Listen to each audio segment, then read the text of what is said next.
It's a beautiful day in Park City. We're going to go out and explore what made Park City originally famous, mining. Here's where they stored their explosives. There's actually work going on down the tunnel, not sure what they're doing. We were talking to the maintenance people today, and they go back in about 3 miles into the mine because they need to keep it open for the water. Provides the water for the Park City area. He said there's over 1,200 mapped miles of tunnels under the Park City area. Beautiful flowers along the way.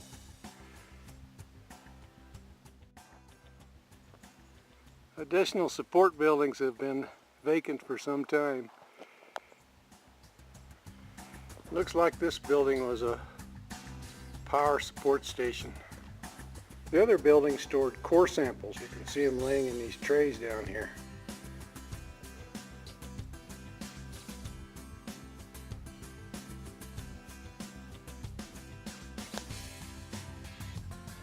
Anybody for a fixer-upper bunkhouse?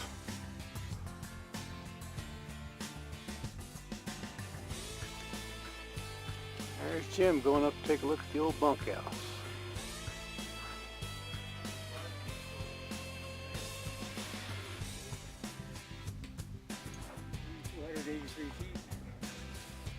More beautiful flowers. What, 82, what? 8,283 feet.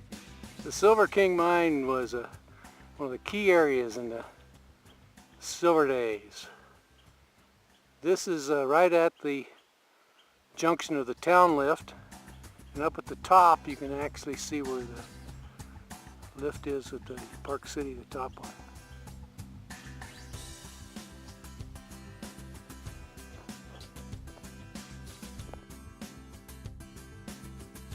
The Silver King mine, in its heyday at the beginning of the 20th century, the Silver King mine was almost a community itself. There were 3 boarding houses with over 100 men. There was an assay office for assessing mineral contact, a machine shop, superintendent's house, a mill, a loading station for the tramway carrying ore down into Park City, and a pig farm. The building in front of us contained a 3-compartment shaft, which is 1,450 feet. This guy likes our hike this morning too.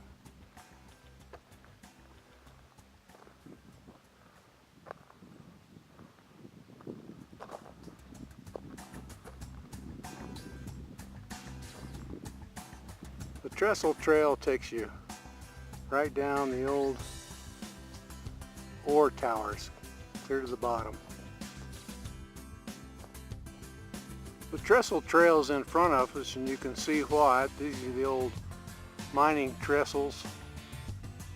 Interesting how that tree has grown up through the trestle and even around it down there at the bottom. This is the heart of the old mining country.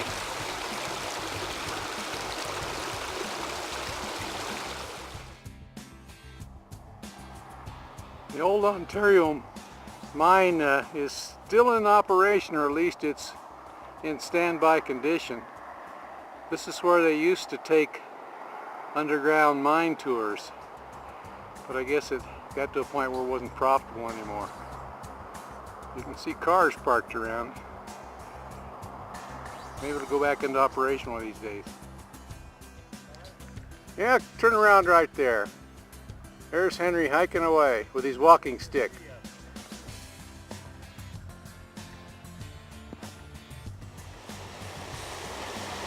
Some more of the mine area. You can see the ore towers that carry ore down into Park City. And the little stream bed that provides water to the city of Park City. Lots of beautiful flowers, and everybody smile. Look how cozy they are.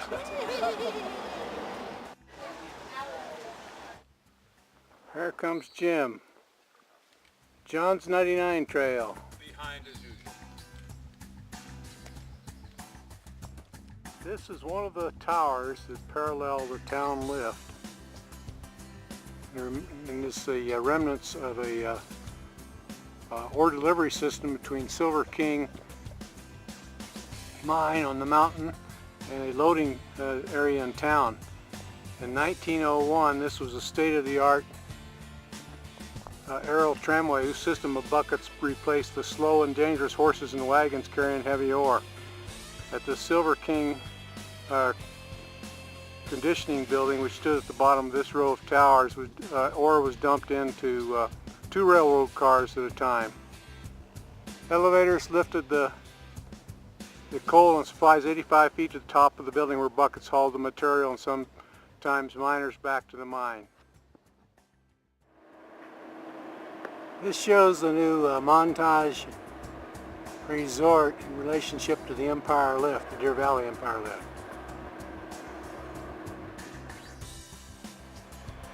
In the back of the Montage, you can see that it was built right on the ground of an old mine, and one tower is still remaining.